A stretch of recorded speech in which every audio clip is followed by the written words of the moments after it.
Le consortium HELP et Eau Vive International veulent une plus grande implication des hommes de médias dans la gestion consensuelle des ressources en eau.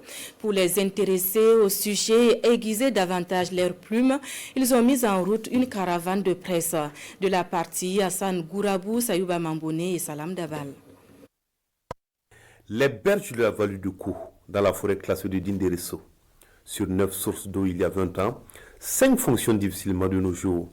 La dégradation des ressources naturelles est palpable et les causes sont entre autres la colonisation des berges pour les activités agricoles, les déboisements, les déversements des débris des usines et surtout l'ensablement. Parce qu'il faut craindre, compte tenu donc des enjeux que représentent donc ces sources pour les besoins humains et aussi pour les besoins des écosystèmes.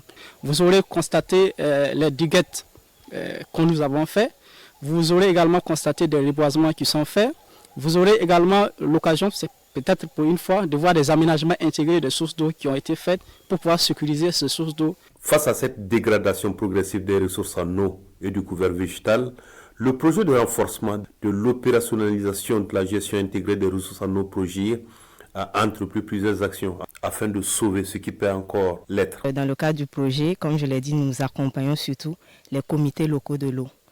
Et comme le projet AccéGIR, l'agir, on se rend compte de plus en plus que c'est un concept qui n'est pas très bien connu. C'est faire une immersion de nos partenaires de la presse à l'agir pour que eux aussi, à leur tour, ils puissent mieux jouer leur rôle de relais d'information en matière de gestion intégrée des ressources en eau. Depuis plusieurs années, l'Union européenne accompagne la mise en œuvre de la gestion intégrée des ressources en eau dans le cadre du projet. L'ONG HELP est chargée de l'exécution de la composante 4, à savoir les conflits liés à la gestion intégrée des ressources en eau.